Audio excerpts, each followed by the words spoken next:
The Trump administration, the Republican legal circles are trying to send us back to an era where workers did not have protections from their employers by the state.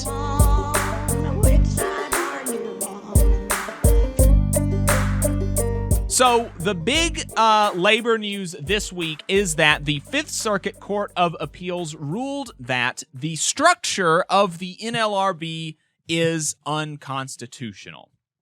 That's the big labor news this week. So in Texas, Louisiana, and Mississippi, the NLRB has significantly more limited authority, basically, to resolve disputes. I do think my understanding is that as long as there's agreement between the union and the employer, like in the event of a union election or something, a union election can still move forward. But if at any point either side objects to an election in these states, then it's thrown into limbo. The NLRB can't certify it because they can't resolve disputes right now because of the preliminary injunction placed on the NLRB by the Fifth Circuit.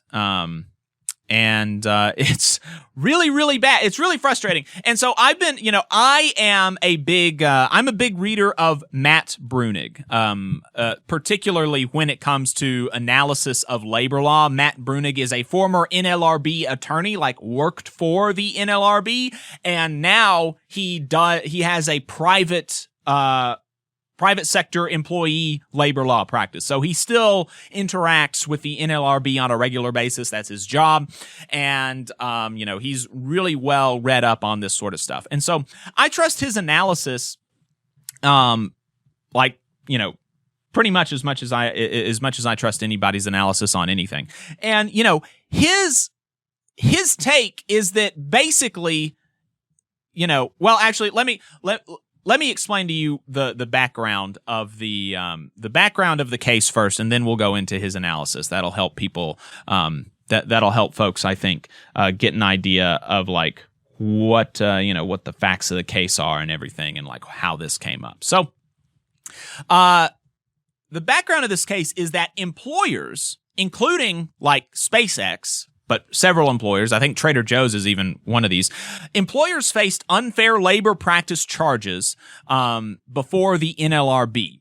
And so then the companies were like, well, we don't think that the NLRB has the authority to review to resolve these disputes because it has an unconstitutional structure, specifically the administrative law judges and the NLRB board members. And so the court found that the National Labor Relations Board's administrative law judges are, quote, inferior officers that are protected by two layers of for-cause removal restrictions. For one, administrative law judges with the National Labor Relations Board can only be removed for good cause, and that is determined by the Merit Systems Protections Board, MSPB, and two, MSPB members themselves have for-cause removal protections. So the court held that this arrangement unconstitutionally restricts presidential oversight in accordance with the unitary executive theory, which Matt Bruenig points out is popular in conservative legal circles. And that theory goes as follows. Premise 1, Article 2 of the U.S. Constitution requires that the president, quote, shall take care that laws be faithfully executed. Premise 2, the president cannot do so with respect to the NLRB because NLRB members and administrative law judges are too difficult to fire, and therefore the NLRB's current structure is likely unconstitutional, and it would cause irreparable harm to these employers to be subject to NLRB administrative processes. And so that's the legal argument, the unitary executive theory with respect to the National Labor Relations Board. And, so SpaceX and all of these folks took this argument to the courts. Fifth Circuit ruled in their favor. So right now, the NLRB cannot resolve disputes. And within within the states of Texas, Mississippi, and Louisiana. And so there you go. That's kind of the background. And so, like I said, Matt Brunig does not really think that ultimately it does not really matter that much whether the president can fire NLRB administrative law judges and board members. He points out that the president can already fire the general counsel, something that Biden did on day one of his administration, and the president already appoints NLRB members in a way to ensure that they are mostly Republican or mostly Democratic, depending on the party that controls the White House. So this currently comes at some delay because the president has to wait for the end of each board member's term, but it happens fairly quickly after a new president is sworn in. And so, like the being able, so it's just, you would be able to appoint a new NLRB, a new board on day one of your administration rather than, the second year. And the effects of your appointments would be ended functionally on the last day of your administration and on the, on the first day of the next administration. So it would just be quicker. The board member cycling would be quicker, and the impacts would be quicker. But they would also have a less lasting effect, right? He does say that firing administrative law judges would be fairly new, but questions whether presidents would even do this and why. Administrative law judges apply board law, and if they don't, their decisions end up reversed by the board. Like any judge, administrative law judges have some ability to affect outcomes in the way that they decide to construe ambiguous or conflicting evidence, but the number of cases that are likely to result in different outcomes due to there being a different slate of administrative law judges are pretty low. And this is only for cases that actually make it to administrative law judges. The vast majority of NLRB cases, more than 90%, actually settle. And so those cases would be unaffected by any of this, right? And so his point is that the outcome is not actually the annoying thing about this litigation. It's that while we wait potentially for years for the litigation to work its way up to the Supreme Court and be decided, the NLRB will be unable to operate in any state covered by a federal circuit court that follows what the Fifth Circuit has done. Efforts to process cases in those areas will be met with preliminary injunctions from federal district courts that halt the agency from acting until the final outcome of this case. For all intents and purposes, these workers and unions operating in these areas will have no protections during this period. Right? And so, that is the problem. That for the next year or two or three, workers in Texas, Mississippi, and Louisiana now functionally have no protections from the National Labor Relations Board. And that means that, there's no enforcement for workers who are fired for being pro-union. There are no protection for workers who are retaliated against for speaking up against anti-union measures in their workplace. And so this is all really bad, obviously. And it's like, just go ahead and get it over with already. But, so there you go. It's really bad. And this is just one more way that, the Trump administration and the Republican legal circles are trying to send us back to a Lochner era, to an era where workers did not have protections from their employers by the state. And that was a worse era, just in case anybody had any, misconceptions about, is it better to be a worker in 2016 or 2020 or 2025, or is it better to be a worker in 1930 before the Wagner Act was passed? Well, it's better to be a worker today when we have these protections. It's better to be a worker when your boss does not have the right to tell you that you can or can't be pro-union. It's better to be a worker when you have a right to a safe workplace and stuff like that. And these folks are just trying to take us back to a place where we didn't have any of those things. And so that means it's all the more important for workers to stand up for themselves, because the Wagner Act was not the National Labor Relations Act, also known as the Wagner Act, the act that gave us these protections from our employers by the state, did not come because the state just wanted to protect workers. It was because workers were standing up in such a way that it was disrupting commerce. It was disrupting the economy. It was making it difficult for businesses to operate without impediment, right? And so Congress said, okay, it's going to be easier for everybody if we have an orderly system of labor relations. It's going to be easier for everybody if, we don't have different squads of goons trying to kill each other over disputes in the workplace, and we can just bargain at a table like civilized people, and we can have recognition and union elections.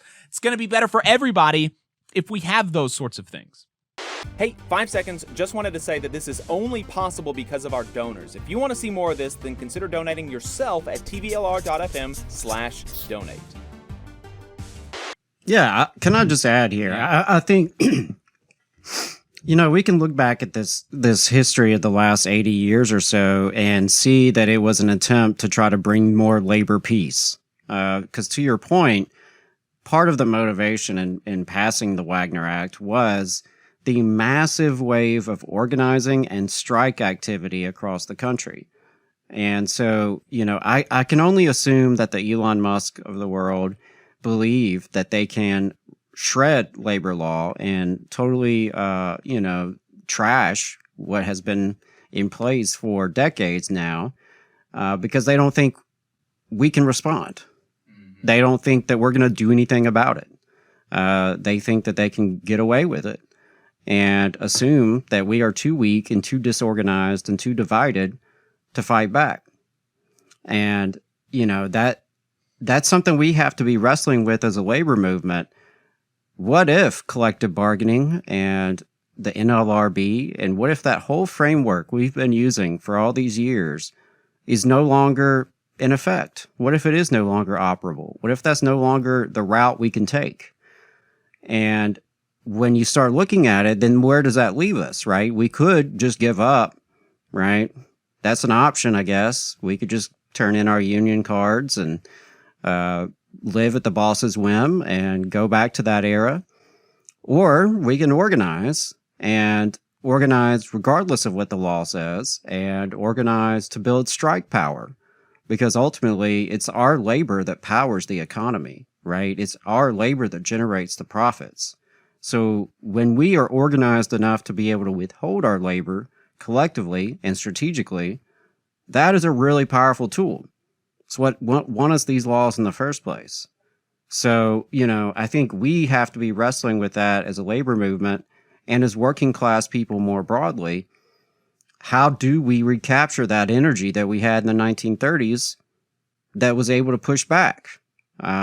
Because we saw, from the 30s through the 60s, we had waves of people power that won real material gains for everyday people. And you had masses and masses of everyday folks who were getting involved, getting engaged, who were making history by organizing. And so that's the kind of energy that we need. There is so much more work to be done, and that needs to be done in order to strengthen and grow the labor movement, particularly here in the South. Never has this work been more urgent, because our families, our freedom, our security, it's all under attack. So we need a mass working class movement like we haven't seen in generations. Labor unions are maybe the most important tool we have to build that kind of people power, which is part of why labor has been under attack for so long. It's why it's under attack now. And as labor power has declined over the past several decades, wealth inequality has skyrocketed. Wealth and power has been concentrated at the top at the expense of the vast majority of us who are working class. And that's particularly pronounced here in Alabama, here in the South, right? Alabama is a state that ranks at the top of everything bad and at the bottom of everything good, a state that advertises how great it is for business when its workers face some of the worst conditions in the developed world. And we know that the Southern model has long been about enriching a tiny elite while the rest of us are too divided by race and religion and gender and all that to realize our shared interests and our collective power. So, I would just say, like, we need everybody at this point. We need everyone doing what they can if we're going to win the kind of future we need and deserve. Everyone listening can do something. Everyone listening can contribute in some way to building a stronger working class movement, because we need more folks involved in building their locals. We need more folks involved in their labor council. We need more folks involved in contacting lawmakers. We need more folks who are building coalitions with the community, with faith, with others. We need folks who are good at having conversations. We need folks who are good at technology and computers. Whatever your talents, your interests, your identity, whoever you are, wherever you're from, whoever you love.